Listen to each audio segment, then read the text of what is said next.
Hey guys, it's Bonnie from Dwelling Logs. I am gonna do like a podcast style chat today about parenting. So hope you stick with it to the end. I'll try to get my big points out soon so that if you don't have time for the whole thing, that's okay. But I really wanna chat this out. If you're new here, I'm Bonnie. I'm a Jesus lover, farmer's wife, and second generation homeschool mom.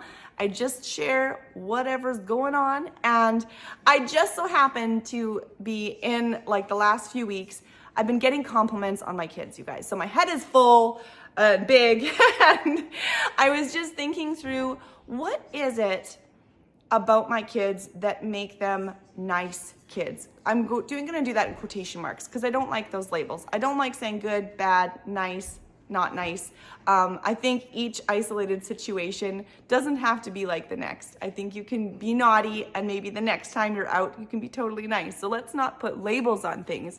But I was trying to figure out, what do I do intentionally that helps my kids behave well, be genuinely loving? I'm not saying behave well even as in faking it or acting, but my kids are usually nice.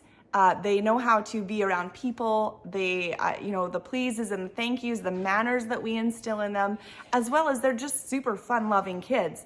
I have a couple of them that are very high energy, particularly one who's very high energy, but he's still a really nice kid. So I've been thinking through, what do I intentionally do as a parent? And is that useful information for anyone else? And my kids deserve the credit for their behavior. My kids aren't the way they are just because of me. I am the parent. I do believe that I influence them, but ultimately they're amazing and they deserve the credit for these compliments that they're getting. It is them too. Their personality and the person inside has everything to do with it. So I don't want to take the credit from that. However, I do want to talk about parenting, which is like my end of things. So I started making some notes and I was like, yeah, I feel like this is useful information for other people. A couple disclaimers though. My kids are not perfect. My parenting is not perfect. Even though I think I have really great things to say, I don't always follow through with these things, as well as my oldest child is 10.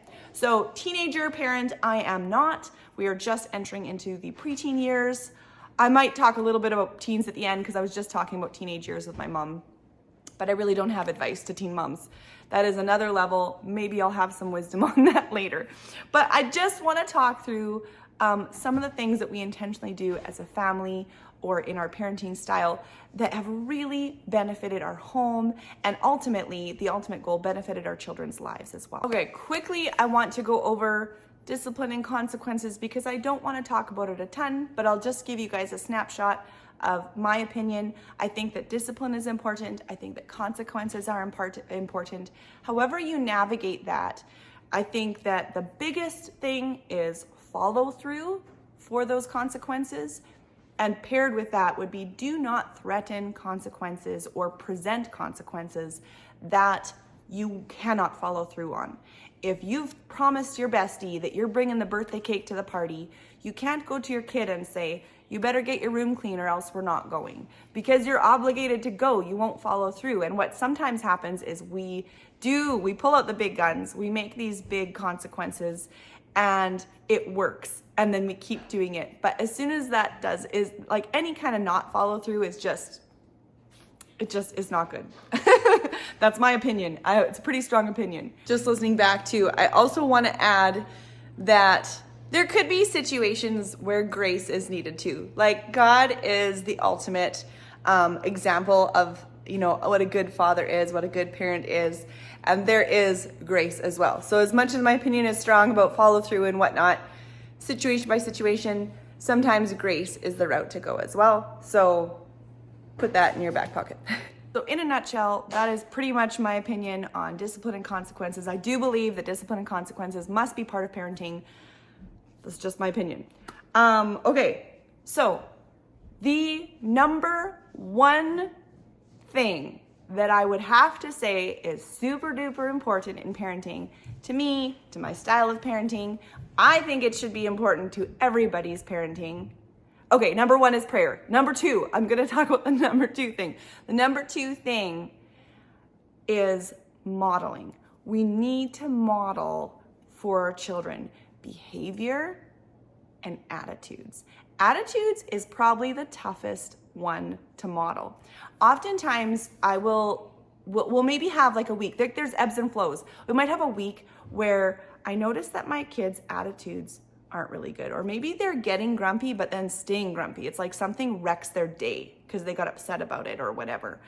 And in this house, I have always taught my kids, you can change your attitude. Attitude is a choice. But I also have to model that. And sometimes when I see my kids kind of repeatedly going through this attitude cycle, I have to ask myself, where are they getting it from?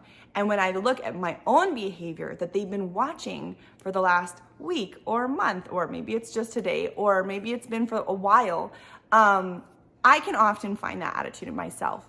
If I allow something to upset me and then it ruins my day and I show it, that is not okay. And I don't mean that I need to hide it. I mean, I actually believe that I need to change my attitude about it. I have to pray about it. I have to press that refresh, restart button and move along.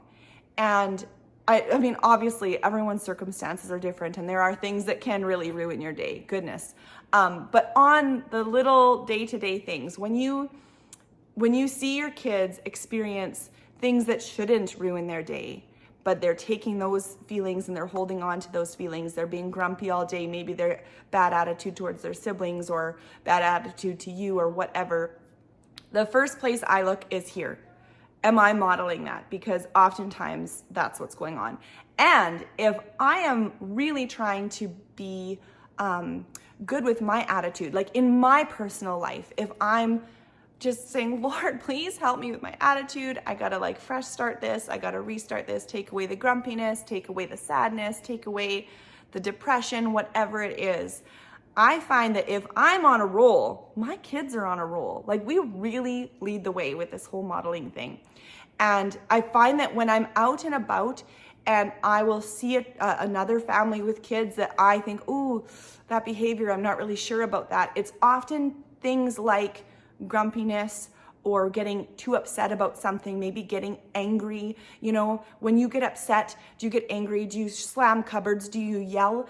Those things, we can model a correct way to be angry. Maybe we need to, you know, I don't want to speak too strongly to this because I think everyone has a different journey when it comes to anger, and we're all on different parts of the spectrum as far as people who maybe need to absolutely leave, get outside, sit on the step, or go to another room. And then we have other people who like nothing upsets them. So, and then everywhere in between. So taking this with a grain of salt, of course, but I think you'll get my drift of modeling is really important. How we handle ourselves, how we handle our emotions is what our children are going to do. So it's just, what do you want? Do you want your kids to be able to handle their emotions, to know how to express their anger and sadness, but then also move on with their day? Those kinds of things. It's just that inward looking. Modeling is super important. Second to that, like next kind of on my list that I wrote down is honesty. And that kind of ties into the modeling too. I had a situation a little while ago where I went and took a shower, and when I came out, my kids had taken the styrofoam packaging from a box that was sitting at the door, and it was everywhere, all over the floor, all over the couches, in the couch cushions, in my plants. In whatever it was, 10 or 15 minutes, the house was a snow zone, and it was just unbelievable. I was very upset because it was going to be so much cleaning, and I felt like this is the kind of cleaning too that I don't know if you guys are going to do a good enough job to actually get all the styrofoam cleaned up. I'm going to have to help with this. But you know what? Because my emotion at that particular example was quite high, I said to them, I am really upset right now, and I really want to yell right now. I am upset enough. I'm going to go in my room. I'm going to close the door, and I'd like you guys to get the vacuum out. I'd like you to get the dustpan out, and I'd like you to start cleaning up this mess, and I'll be out in a while. But that was just an example of, just because you want to model good behavior and you want to model not flipping out and whatever, doesn't mean you can't be honest. I think it would be unhealthy to be upset and pretend like everything's okay. I do not believe in going to your kid and be like, oh, that's okay. What did you do? Like, I want to be honest. When my kids are 17, 18, 19, 20, 30, I want them to know, man, I know mom's telling the truth. I know mom just says it like it is. I want to be a trusted parent. And I think that trust and that honesty is built now. I think it's built in the younger years. Another example of honesty is we're a hospital family. I have one kiddo who's very medically complex. And we've always had an honesty policy with him. We tell him when we are on the way to the hospital, you're going to get an IV. That's going to, you're going to have a poke. You might have to wear the mask, like all the rest. And it's been really hard because there's an anxiety around pain and different things. But after we go through the hard stuff, and now years later, he's 8 now, he is so trusting. And even though he hates the yucky stuff at the hospital, he'll ask me, Mom, what's going to happen? What's coming? I'm going to try to be tough for that. And he has a real peace and a trust because we've done it so many times, as well as we've been honest about it so many times. No sneaky needles around here, because I just think that's a bad idea. Maybe it will work once, maybe even twice. But if you're going to be a person like us who has to keep going back to the hospital, you're going to lose that trust. My little girl just got a blood test last week. She's 5. And I wasn't sure how that was going to go because she's never had that before. But again, I was like, I believe in honesty here. So I told her what was going to happen. I told her it was going to poke. And it was going to hurt. And all she needed to do was sit still. She could cry, but it's important to sit still so she doesn't have 2 pokes, etc. Talking through things, being honest. And I knew that even if it was super hard, even if she was going to fight it and cry and wail and scream and flap and whatever, I knew that when we were driving home, she would know, Mom told me though. Mom was honest with me. It's just how we've chosen to do things with our kids. Keep that honesty really, really strong. Being honest about your emotions, being honest about circumstances. I would say where that could get too extreme for me is when people believe in honesty with their kids so much that they believe in dumping any information into their children. I really love this really bad paraphrase quote I'm going to give. I think it was Cory Tenboom. If it's not Cory Tenboom, I'll try to put who it was in the comments. But I think it was Cory Tenboom. Please forgive my paraphrasing. But I believe it was her that told or wrote about her dad and how she asked a question that was too mature for her. And he said, here's my big suitcase. Could you tell me if you can lift that up? And she couldn't lift it. She wasn't big enough to lift it.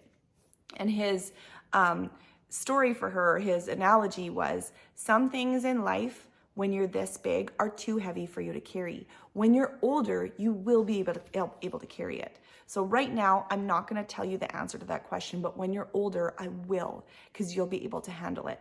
And I love that scenario because especially when I'm thinking about honesty with my kids, and especially if I'm asking myself, am I just going to tell them what they're asking? Am I going to answer all their questions about this particular thing? Or is it something too big for them right now?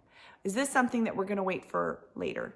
I'm not going to get into specifics about what is too heavy and too light. I think every child is different. Every parent is going to have a different opinion.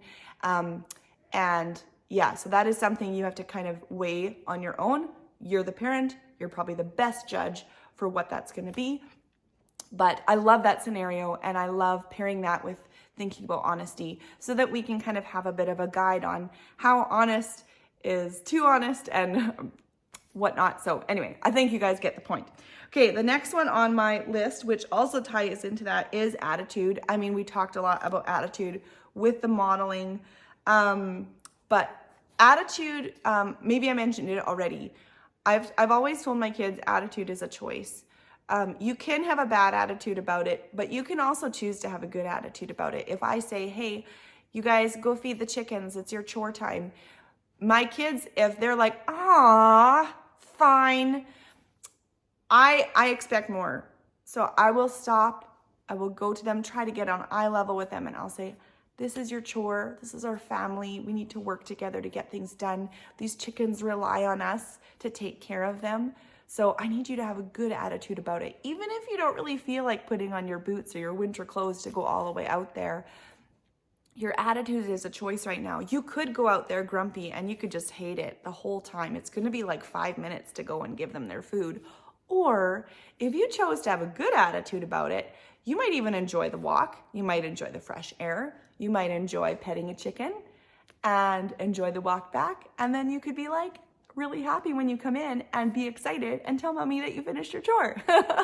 So there's conversations like that we have all the time. And again, it comes back to modeling. My attitude can be stinky sometimes, and I have to make sure that I'm preaching that to myself too. My attitude can be a choice. Anyway, what was the other one? Oh, and dealing with disappointment. So we have gone through this a lot, specifically with my medically complex son, because if we've been, scheduled to go to a birthday party or someone's house and someone from that house gets sick, we have to cancel just because of how fragile he is.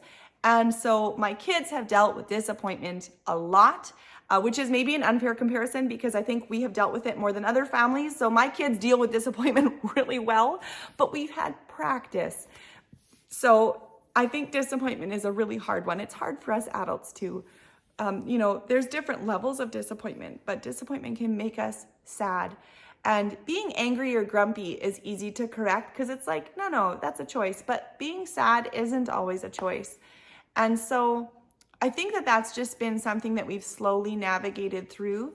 But with modeling and with talking about our attitudes, I think that has helped with when sadness enters the picture, or even with crying and stuff like that. If my kids are crying, I always think, does your crying match the situation? Is it something where crying hysterically is appropriate?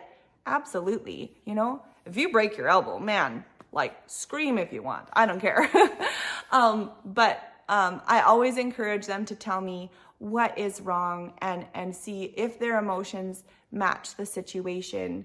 And also just the whole idea of cheering up as well. With my 3 kids, when one of them is disappointed, I encourage the other ones, hey, why don't we encourage them today so that they can live and build this environment where they see sadness, they have empathy and sympathy for that person, and they try to have ideas that would maybe distract them appropriately or cheer them up. And I love that part of it, even with the whole medical stuff.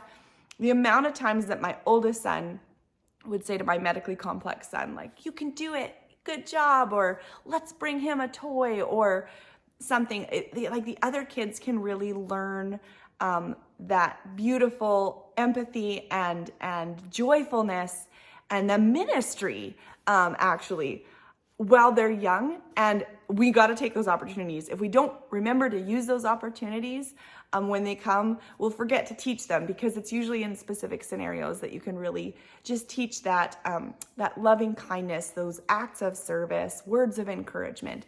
Those are things that we can instill in our children if our radar is on and we're looking for those opportunities.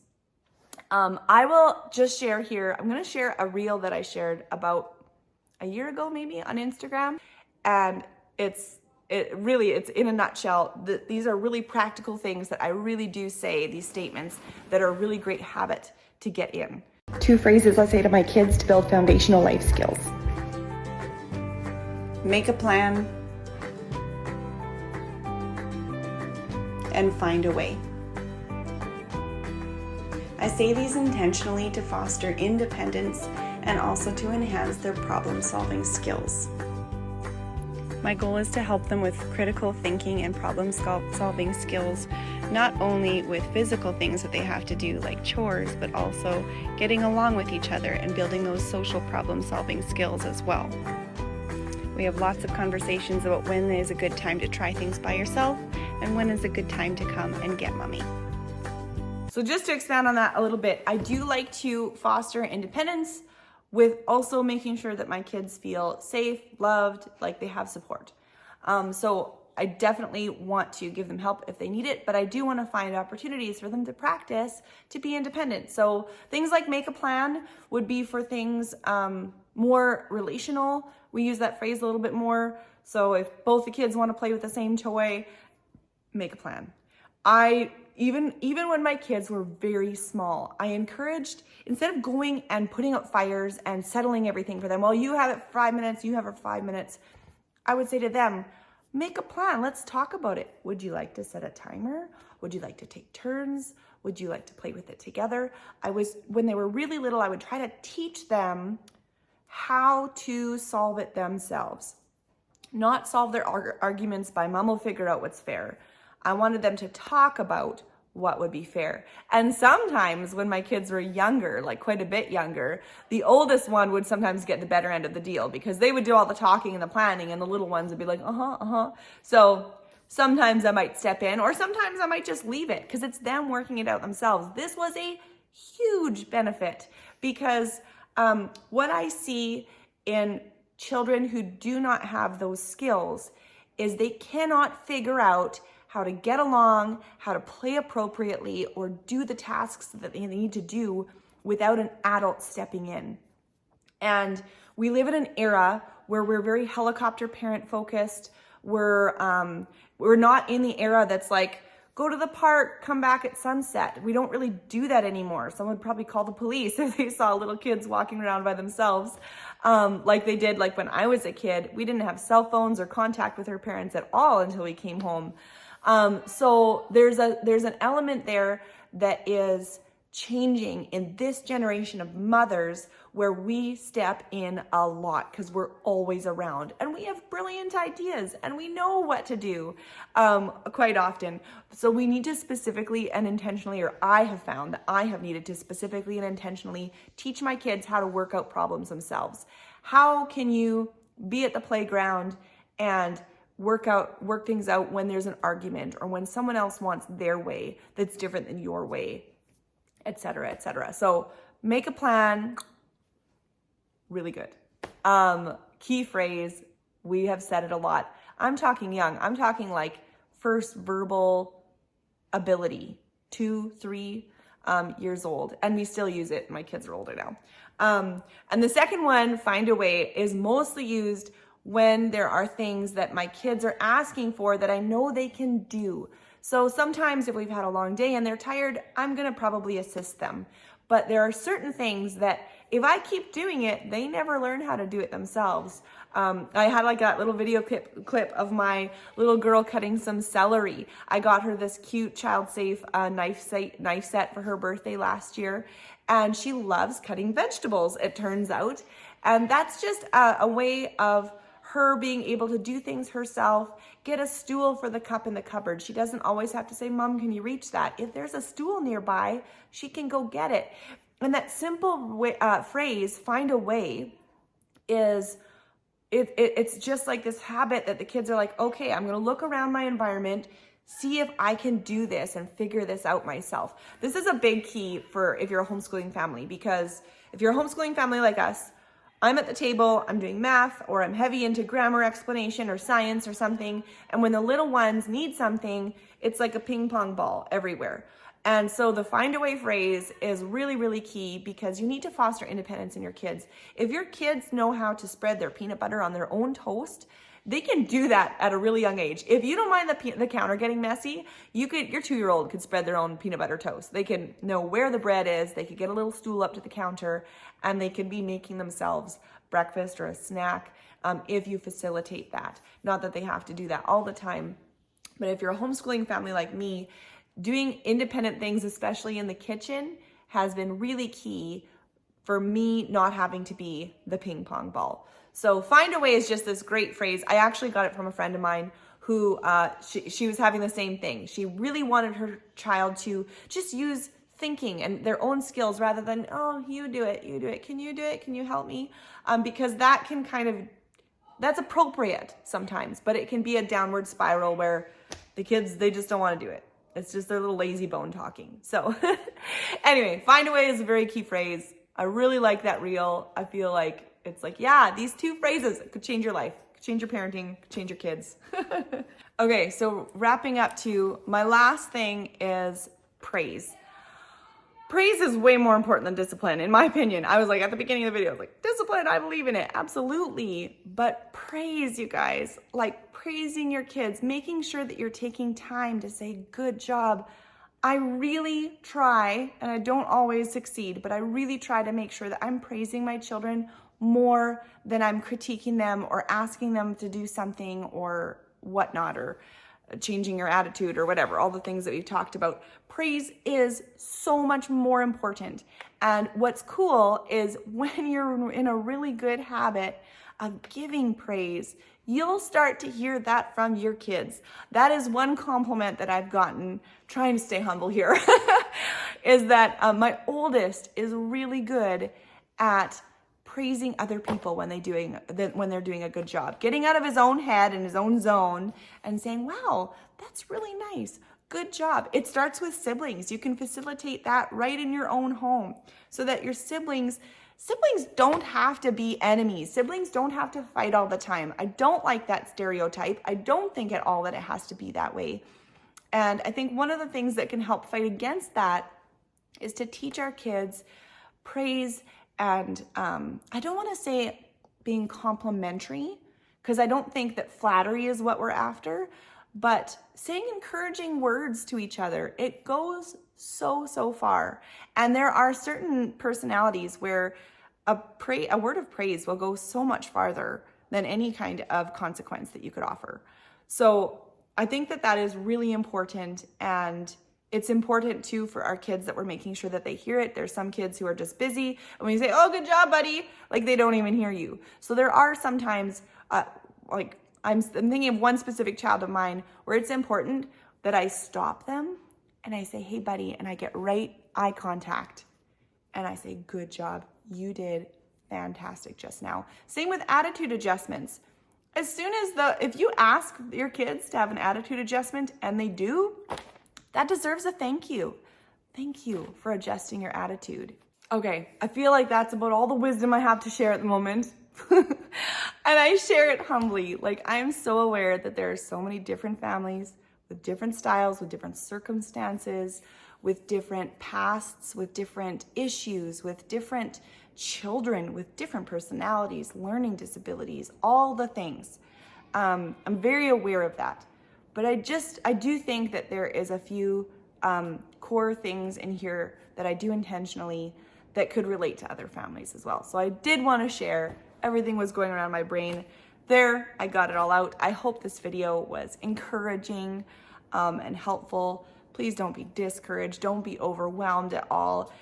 Little changes make a huge difference, and they can build on each other. So thanks for chatting with me today, and we will talk to you next time. Bye.